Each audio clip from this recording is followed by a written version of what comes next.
بسم الله الرحمن الرحيم يا أيها الذين آمنوا إن تطيعوا الذين كفروا يردوكم على أعقابكم فتنقلبوا خاسرين صدق الله العظيم.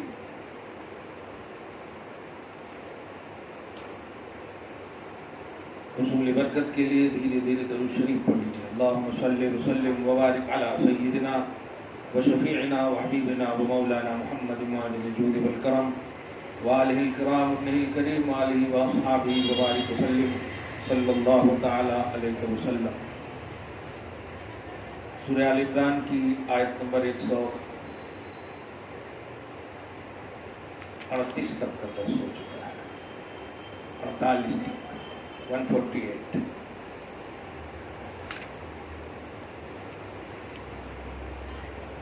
دین محمدی مذہب اسلام میں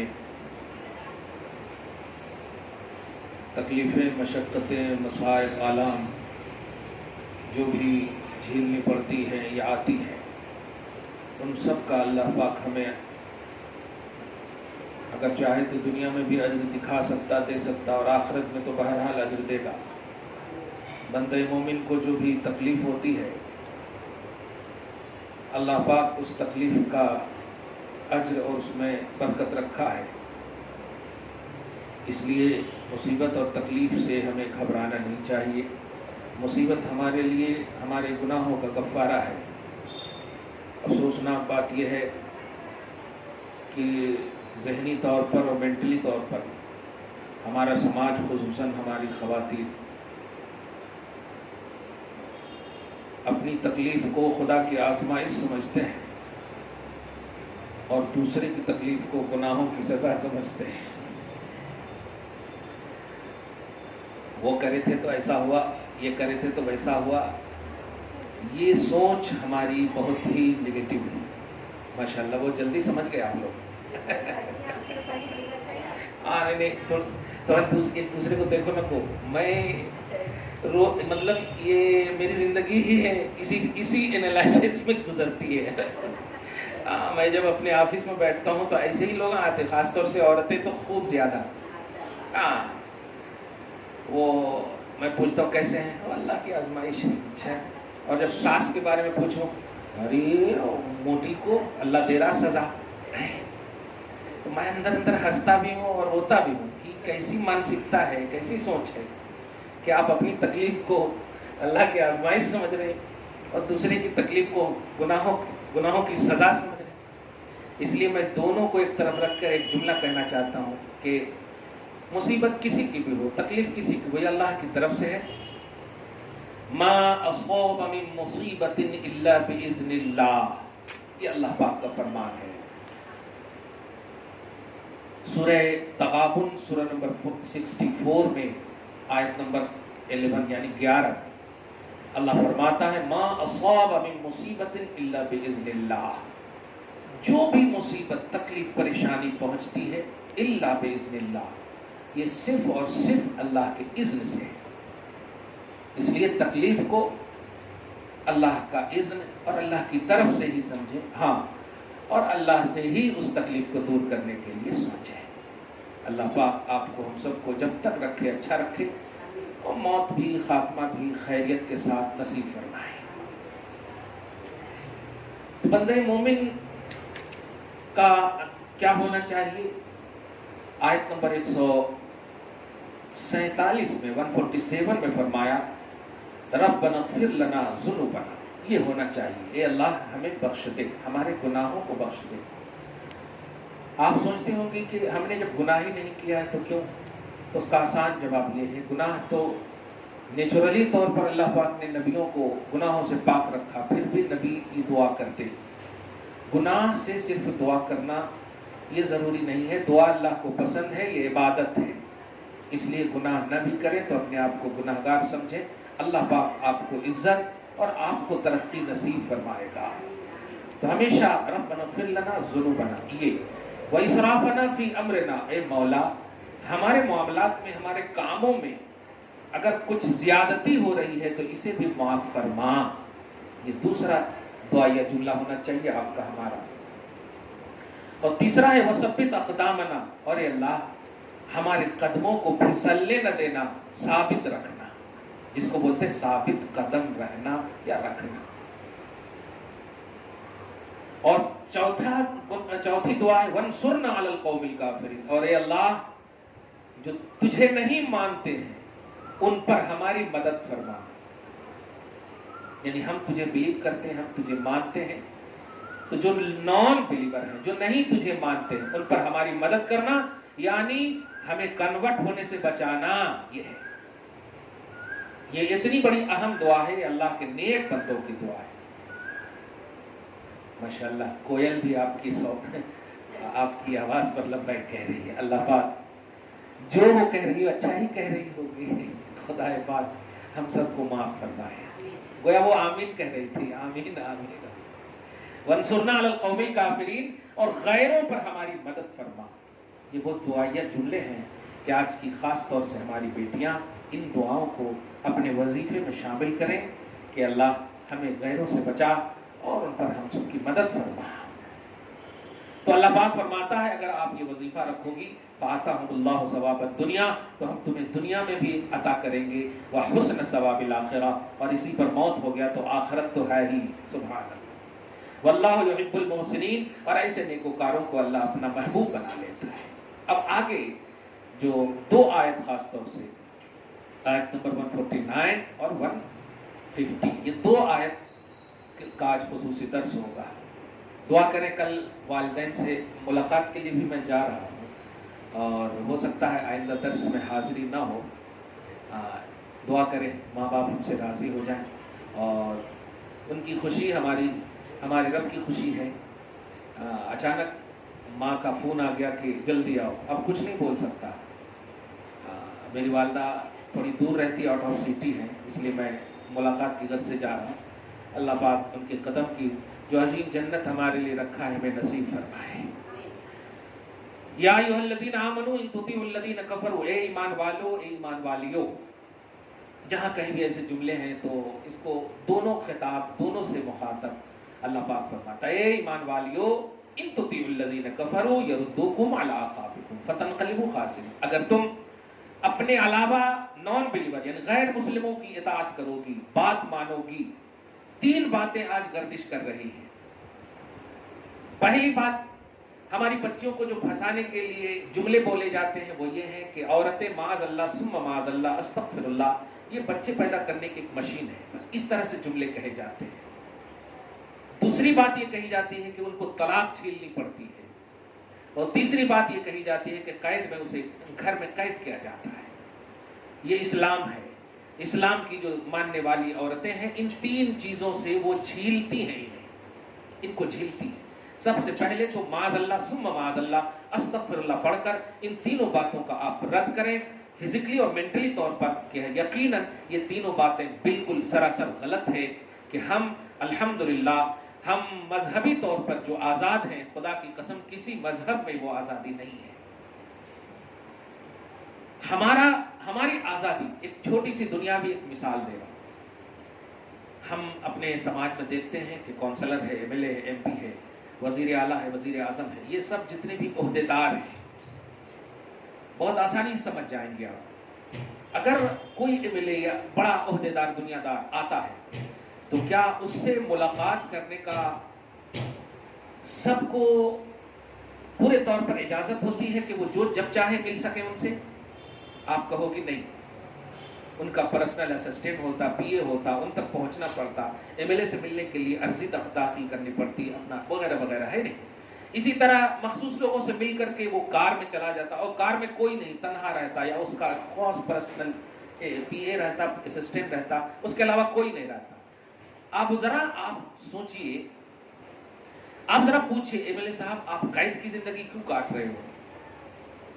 آپ کسی سے مل نہیں سکتے، آپ سے لوگ مل نہیں سکتے، کیا وہ ایم ایل اے کی قید کی زندگی ہے؟ یا وزیر اعلیٰ سے جو لوگ نہیں مل رہے ہیں وہ قید کی زندگی ہے؟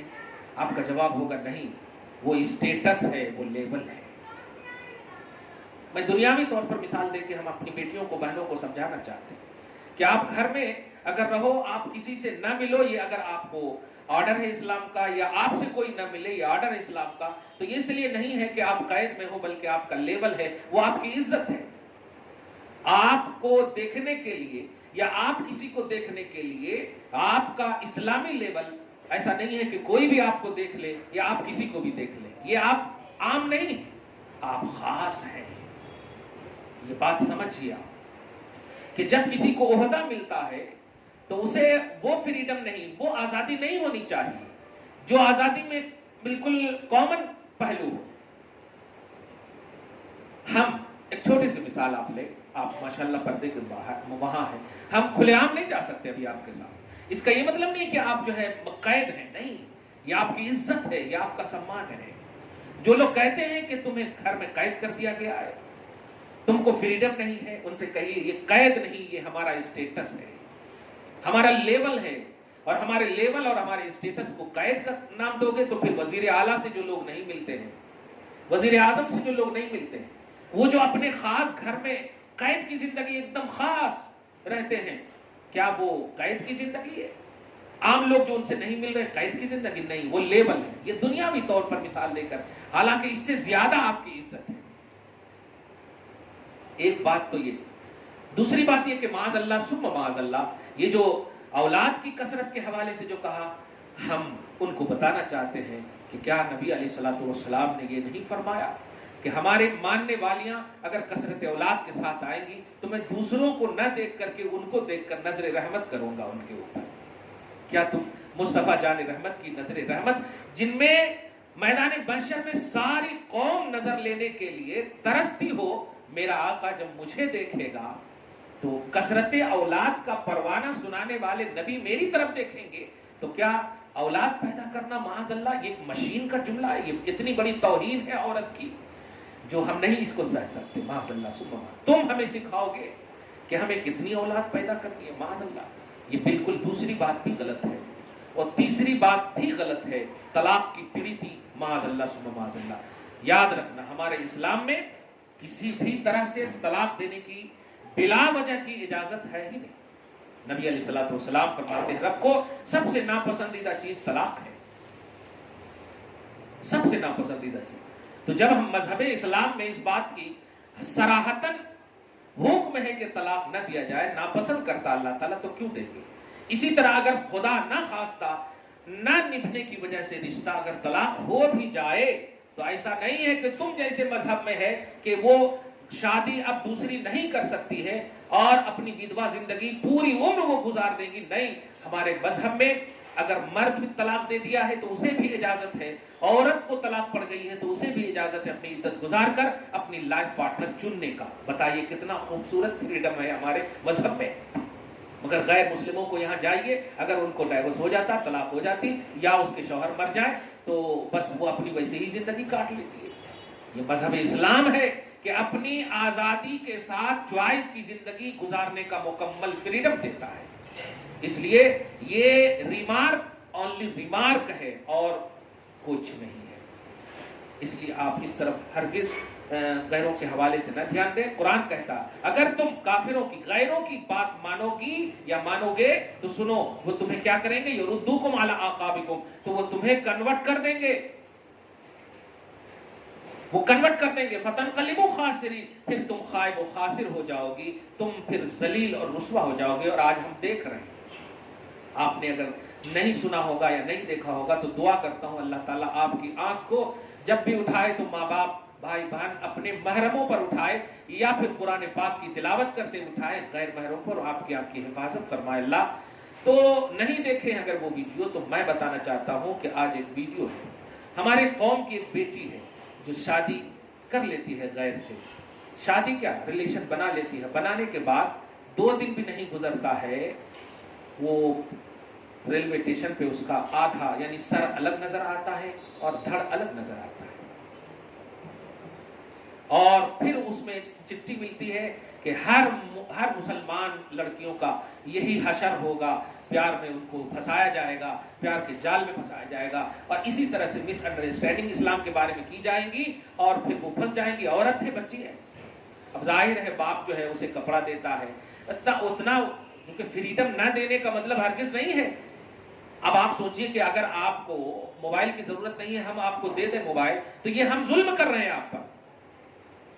آپ اگر 10th میں پڑھتی ہیں اور ہم آپ کو انٹر کی کتاب دے دیں تو یہ ہم ظلم کر رہے ہیں آپ کے اوپر.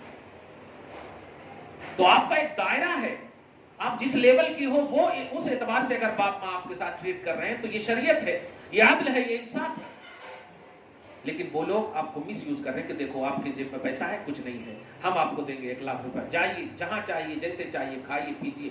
اس طرح سے لالچ دے کر, ارے آج تک تو باپ ماں بھی ہمارے ساتھ ایسا نہیں کر سکے, بھایا بھی نہیں کر سکے, اور انہوں دیکھو غیر ہو کر ہمارے نہیں, یہ ہمارے پارٹنر لائف پارٹنر صحیح ہے. اس طرح سے آپ فوراً ان کے دامے فریب میں آ جاتے ہیں.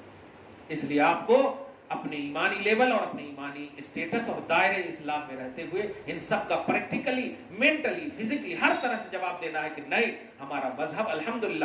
تمہارے مذہب میں کوئی ایسی بیٹی بتاؤ جو بیٹی کا نام فاطمہ ہو, اور تمہارے مذہب میں کوئی ایسی عورت دکھاؤ جس عورت کا نام خدیجہ ہو, اور جس کا جو ایک ہو کر کائنات کی ساری مومن مرد عورت کی ماں کا اسٹیٹس انہیں ملا ہو. ہے ایسا؟ نہیں ہے ایسا. ایسا کوئی لیول تمہارے مذہب اور دھرم میں نہیں ہے. تمہارے دھرم میں ایسا کہ تمہارے عورتوں کے قدم میں جنت نہیں. تم معبود مانتے ہو, معبود نہیں ہے ہماری ماں, محبوب ہے ہماری ماں. معبود صرف اللہ تعالیٰ ہے, اور اسی اللہ تعالیٰ نے ماں سے پیار کرنا سکھایا. ہے تمہارے مذہب میں ایسا کہ اگر ماں کو پیار سے دیکھو تو مقبول حج کا ثواب ہو؟ یہ ہمارے مذہب میں ایسا ہے. ایک صحابی بار بار اپنی ماں کو ایسے ہی دیکھ رہے تھے, تو ماں کہہ رہی کیا بات ہے, کیا بات ہے, آج الگ ہی نظر آ رہے ہو. تو آج میں سن کر آیا ہوں ماں تاجدار انبیاء محمد عربی صلی اللہ علیہ وسلم سے کہ ماں کی طرف نظر رحمت اٹھانے والا مقبول حج کا ثواب ہے. میں غریب ہوں ماں, حج تو نہیں کر سکتا, لیکن مقبول حج کا ثواب یہ نبی نے فرمایا ہے. تو اگر حج میں کرنے جاتا تو پتہ نہیں قبول ہوتا یا نہیں ہوتا, لیکن جب نبی نے آپ کو دیکھنے کے بعد مقبول حج کا ثواب سنا دیا ہے تو یہ گارنٹیڈ ہے. الحمدللہ. ایسا مذہب تمہیں نہیں ملے گا ماں.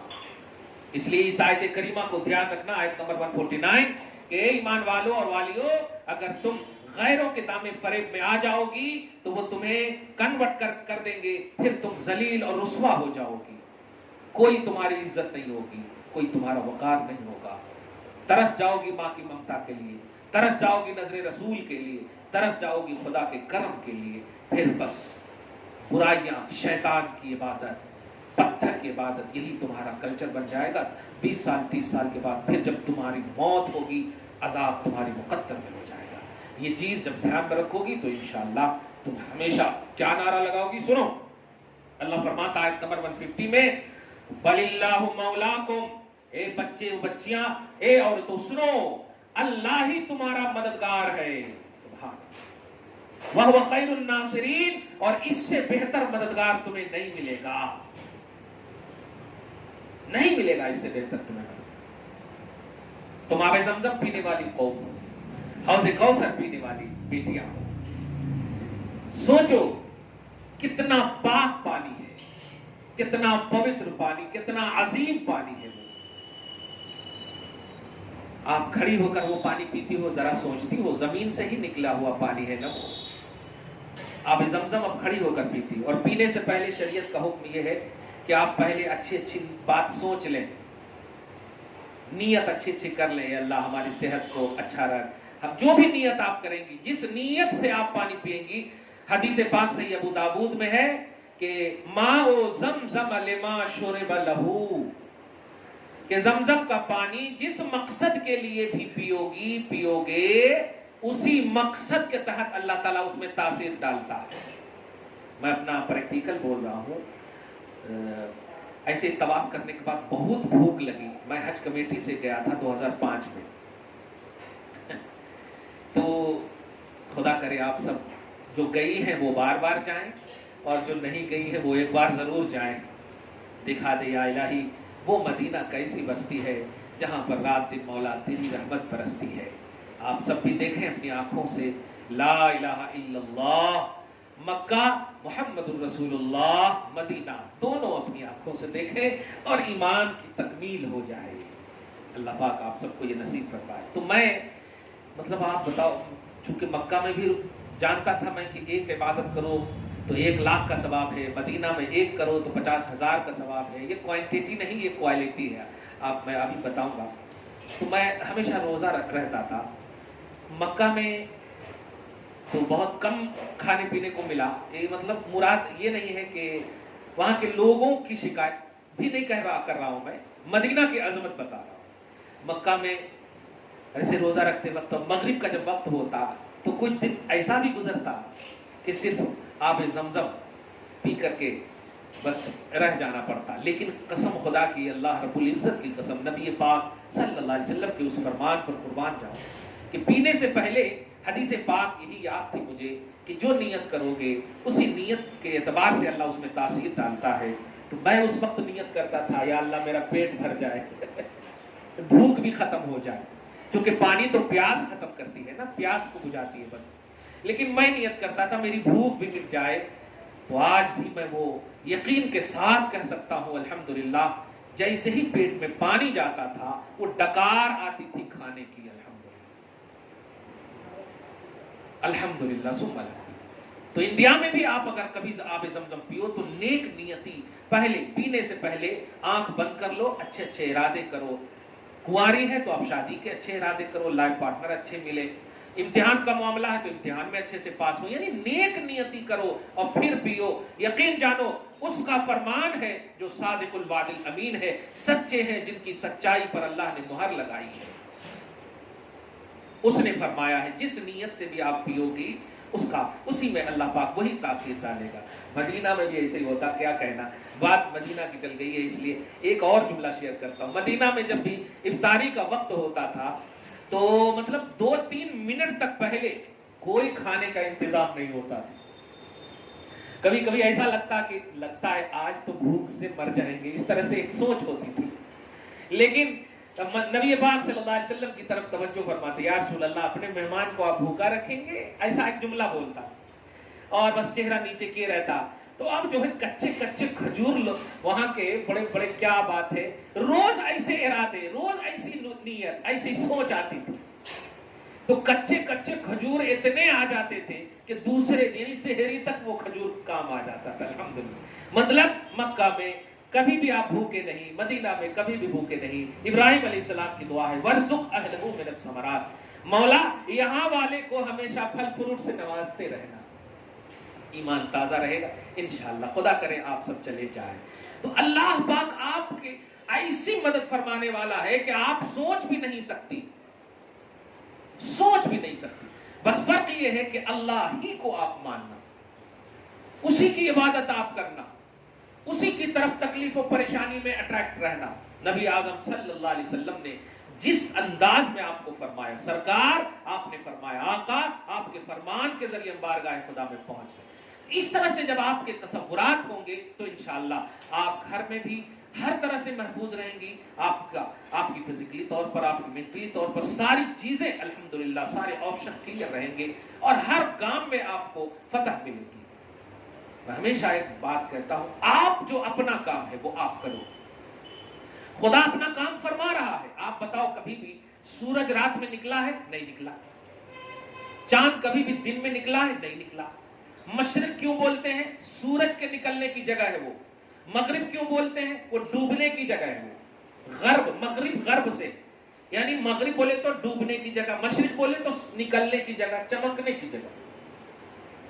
تو سورج مشرق سے نکلتا، چاند مغرب سے نکلتا. اب الٹا کبھی دیکھے؟ نہیں دیکھے. آپ سمجھو ذرا، سورج کو عقل نہیں دیا، سورج انسان نہیں ہے، لیکن اللہ پاک نے ایک بار کہہ دیا ادھر سے نکل کے ادھر ڈوبنا.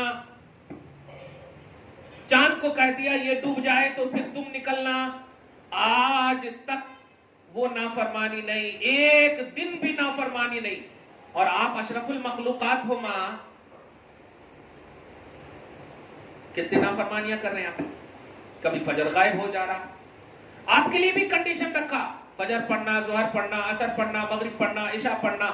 صاحب نصاب ہو تو زکوٰۃ دینا، صاحب استطاعت ہو تو حج کرنا، رمضان آئے روزہ رکھنا، حالات اگر حیض کے ہو تو کیا کرنا، کس طرح سے کرنا. وہ ساری چیزیں آپ کو بتا دیا اللہ پاک نے. آپ کے تفالو کرتے نہیں کرتے. سوچے ایک بے جان کو اللہ پاک نے ایک بار کہہ دیا، آج تک وہ اطاعت میں ہے. کبھی زمین آسمان نہیں ہوئی، کبھی آسمان زمین نہیں ہوا، کہہ دیا آسمان تو آسمان ہے، آسمان ہی رہنا، اوپر ہی رہنا، زمین تو زمین ہے، نیچے ہی رہنا. تو دیکھا آپ نے، آپ اشرف المخلوقات، بہترین امت، سارا لیول اور اسٹیٹس آپ کو بتا اللہ پاک نے اعلیٰ رکھا، مگر آپ اطاعت میں انکمپلیٹ ہو. اور جن کا اسٹیٹس کم رکھا وہ کمپلیٹ ہیں. اگر وہ پوچھ لیا میدان محشر میں سورج نے آپ سے کہ مجھے اللہ نے جب کہہ دیا تھا یہاں سے یہاں، میں نے کبھی بھی نافرمانی نہیں کی، کہ ذرا 1 گھنٹہ بعد میں آج نکلتا ہوں 2 گھنٹہ بعد میں ڈوبتا ہوں، نہیں نافرمانی کی. لیکن تم تو عقل والے تھے نا، تم تو اشرف المخلوقات تھے، ہم سے بھی اعلیٰ اور افضل تھے، تم نے کیوں نافرمانی کی؟ نہیں دے سکتے جواب. اس لیے ان چیزوں کے ذریعے سے آپ کو تفصیلی آیت ربانی کی وضاحت اسی لیے کی جا رہی ہے کہ آپ سمجھو کہ اللہ کی ان تمام چیزوں میں نشانیاں تمہارے لیے موجود ہے. اے عقل مند بچیوں، اے عقل مند عورتوں، کیونکہ عقل تمہیں اللہ پاک نے دی ہے. فرشتوں سے انسان افضل کیوں ہے بتائیے؟ جنات افضل کیوں نہیں؟ فرشتے افضل کیوں نہیں آپ سے؟ آپ افضل کیوں ہیں؟ وجہ یہ ہے کہ جنات کو اللہ تعالیٰ نے صرف خواہش دی ہے، عقل نہیں دی ہے. فرشتے کو اللہ تعالیٰ نے صرف عقل دی ہے، خواہش نہیں دی ہے. اور آپ کو اللہ تعالیٰ نے خواہش بھی دی ہے، عقل بھی دی ہے. آیا سمجھ میں؟ اس کو یوں سمجھو کہ جنات صرف خواہش، عقل نہیں ہے، اس لیے وہ ہمیشہ خواہش کی اتباع کر کے غلط کاموں کا حکم دیتا، برائی کا حکم دیتا. شیطان کو اللہ تعالیٰ ہمیشہ برائی، اب شیطان ہے وہ، جنات شیطانی مخلوق ہے، اس لیے وہ خواہش نفس کی، خواہش کی بنیاد پر برائی کا حکم دیتا. اور فرشتے خواہش سے پاک ہیں، اس لیے وہ صرف عبادت کرتے، ان کو ہائٹ نہیں کچھ بھی، شادی بیاہ کھانا پینا کچھ ہائٹ نہیں، خواہش کی کوئی چیز آئی نہیں، اس لیے وہ عبادت کرتے. لیکن آپ کو اللہ تعالیٰ نے خواہش بھی دی ہے، عقل بھی دی ہے. تو آپ کو اللہ نے افضل اس لیے بنایا، اے بندو، اے عورتوں، تیرے پاس خواہش بھی رکھا، خواہش کو کچل کر تو میری بارگاہ میں عبادت کرتی، بت پرستی نہیں کرتی. اور تمہیں عقل بھی دیا، خواہش کی طرف نہیں جاتی. دو سوچئے، میں نے صرف ان کو ایک دیا تو وہ عبادت ہی میں ہے، تم کو تو خواہش بھی دیا تو تم خواہش نفس کی اتباع نہ کرنے کے باوجود عبادت کی، تو عبادت کی تو فرشتے کی طرح ہو گئی، خواہش کو کچلا تو شیطان سے پاک ہو گئی. اس لیے تم کو دونوں سے ہم نے افضل قرار دیا. سمجھ میں آیا؟ تم جنات سے بھی افضل ہو، تم فرشتے سے بھی افضل ہو، کیونکہ جنات کو ایک خواہش صرف ملی، عقل نہیں ملی. فرشتے کو عقل ملی، خواہش نہیں ملی. تم کو خواہش بھی ملی، عقل بھی ملی، تو تم اپنی عقل کو صحیح یوز کرو، خواہش کی اتباع نہ کرو اور عبادت کرو. تو فرشتے کو ایک عقل ملنے کی بنیاد پر خواہش نہ ملی تو عبادت نہیں کریں گے، تو کیا کریں گے؟ کیا کریں گے وہ؟ ایک انسان آئی سی یو میں ہو، کیا کر سکتا ہے؟ کچھ کر سکتا نہیں کر سکتا. ایک بلا تشبیہ کہہ رہا ہوں، فرشتے بہت اعلیٰ ہے، افضل ہے ہم سے، تو ہم بہرحال ہم سے افضل ہے نہیں، ہم کہیں گے. لیکن اللہ پاک نے انسان کو اشرف المخلوقات بنایا. انسان کو میں انسان کی کیٹیگری میں لا کر کے آپ کو اپنا لیول بتا رہا ہوں کہ فرشتے جو ہیں وہ نوری مخلوق ہیں، جنات جو ہیں ناری مخلوق ہیں، اور آپ خاکی مخلوق ہو. اور آپ کو اللہ نے اشرف المخلوقات بنایا. نوری کو بھی نہیں بنایا، فرشتے کو بھی، خاکی کو بھی، ناری کو بھی نہیں بنایا جو آگ سے پیدا ہوئے جنات. آپ کو بنایا. تو آپ کا لیول اتنا اعلیٰ رکھنے کے باوجود کیوں آپ اتباع نہیں کرو گی؟ ایک دم کرنا ہوگا آپ کو اتباع، ورنہ یہ فرشتے خدا کی بارگاہ میں شکایت کریں گے، اے اللہ کیوں انہیں تو نے اشرف بنایا، کیوں تو نے اعلیٰ بنایا؟ جب یہ اس لائق ہی نہیں ہے تو آج آپ کو عہد کرنا ہوگا کہ ہم ناری مخلوق سے بھی افضل، نوری مخلوق سے بھی افضل. کیوں اللہ پاک نے ہمیں چنا ہے؟ ہم اللہ کے سلیکشن پر ہم کھرے اتریں گے انشاءاللہ، اور کبھی بھی غیروں کی اتباع نہیں کریں گے. ہم اپنے عملی زندگی سے، ایمانی اور عقیدے کی زندگی سے ہم ایک انقلاب لائیں گے انشاءاللہ اپنے گھر میں. ہمیشہ یہ ذہن دے رہا ہوں میں کہ گھر سے آغاز کرو. مائیں خود وضو کریں, بیٹیوں کو صرف حکم نہ دیں. مائیں خود نماز پڑھیں, بیٹیوں کو صرف حکم نہ دیں. انشاءاللہ کہنا نہیں پڑتا ہے, بیٹیاں تو ماں ہی کی سیکھتی ہے. الحمدللہ ماں اگر صحیح نہیں کپڑا پہنیں گی تو بیٹیاں آٹومیٹک پہنیں گی وہ ویسا کپڑا. ماں اگر نماز نہیں پڑھیں گی تو بیٹیاں ویسے ہوں گی آٹومیٹک.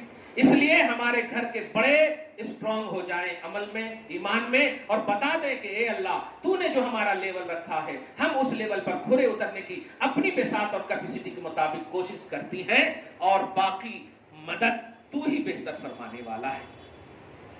یہ ذہن آج کی اس گفتگو سے آپ کو دینا ہے, اور یہ گفتگو آپ کو یاد رکھنا ہے. تو اللہ پاک فرما رہا ہے بل اللہ مولاکم, اللہ ہی تمہارا مددگار ہمیشہ ہے, وَهُوَ خَيْرُ النَّاصِرِينَ, اور اس سے بہتر تمہارا کوئی مددگار نہیں. شرط ہے کہ کسی غیر کی اتباع نہ کرنا. غیر بولے تو غیر مسلم, غیر قوم اتباع نہ کرنا. اور جہاں دائرہ اتباع تمہارے باپ ماں بھائی بہن خاندان اقربا اعزا جو کنڈیشن تمہارے لیے رکھا گیا ہے اس کنڈیشن کے اعتبار سے زندگی تم یہ کرو پھر میں وہ کروں گا. میں تو کھانے سے پاک ہوں, پینے سے پاک ہوں, میں تو تمہیں دینے ہی کے لیے پیدا کیا ہوں. رزق پیدا میں نے کیا ہے لیکن کھاتا نہیں ہوں. باپ کماتا ہے کھاتا بھی ہے, صرف اولاد کو کھلاتا نہیں. شوہر کماتا ہے کھاتا بھی ہے, صرف بیوی کو کھلاتا نہیں. مگر اللہ رب العزت رزق پیدا فرماتا ہے, کھاتا نہیں ہے, صرف کھلاتا ہے. کتنا اعلیٰ ہے, کتنا اعلیٰ ہے آپ کا رب العالمین.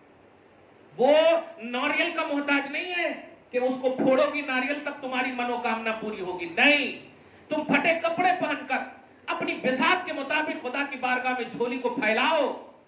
وہ مالک ہے, خالق ہے, وہ تمہیں دینے کو تیار ہے. وہ کچھ نہیں مانگتا ہے, صرف عبادت مانگتا ہے, صرف اٹریکشن مانگتا ہے. وہ صرف دینے کے لیے ہے. مانگتا ہے وہ چیز ہے جو اس کو پسند ہے. تم رو یہ مانگتا ہے, عبادت کرو یہ مانگتا ہے, دل کو تڑپاؤ اس کے لیے یہ مانگتا ہے, دھڑکاؤ اس کے لیے یہ مانگتا ہے, سینہ کو تڑپاؤ اس کے لیے یہ مانگتا ہے, جو بھی تکلیف ہو پیش کرو اس کے لیے یہ مانگتا ہے. یعنی تم اپنی ضرورت اس کی بارگاہ میں پیش کرو یہ مانگتا ہے. آج لوگ اپنی تکلیف کو قوم کے سامنے پیش کر رہے ہیں کہ مجھے اتنی گالیاں دی جا رہی, مجھے یہ کیا جا رہا, وہ کیا جا رہا. نہیں, بس اللہ پاک تم سے اگر کوئی چیز مانگتا ہے تو کہتا ہے یہ آنکھ دیا ہے میرے لیے رو, یہ دل دیا ہے میرے لیے دھڑکاؤ, یہ جسم دیا ہے میرے لیے رکوع سجود قیام کرو, یہ زبان دیا ہے میرا ذکر کرو, یہ آنکھ دیا ہے میرا قرآن پڑھو, یہ کان دیا ہے میرا ذکر سنو. یہ میں نے دیا اس لیے تم یہ سب کرو گی تو میں اس میں نکھار لاؤں گا, اس میں خوبصورتی لاؤں گا, اس میں اضافہ کروں گا, اس میں مطلب یہ اس کا پرموشن کروں گا, اس میں اضافہ, اس میں ترقی ہوگی. مجھے امید ہے انشاءاللہ آج کی گفتگو سے بھی ایک انقلابی فکر آپ لے کر جائیں گے. دعا ہے اللہ آپ کو شاد رکھے, آباد رکھے, اور ہمیشہ توحید و سنت کی زندگی گزارنے کی توفیق نصیب فرمائے. والسلام علی من اتبع الہدی. قرآن پاک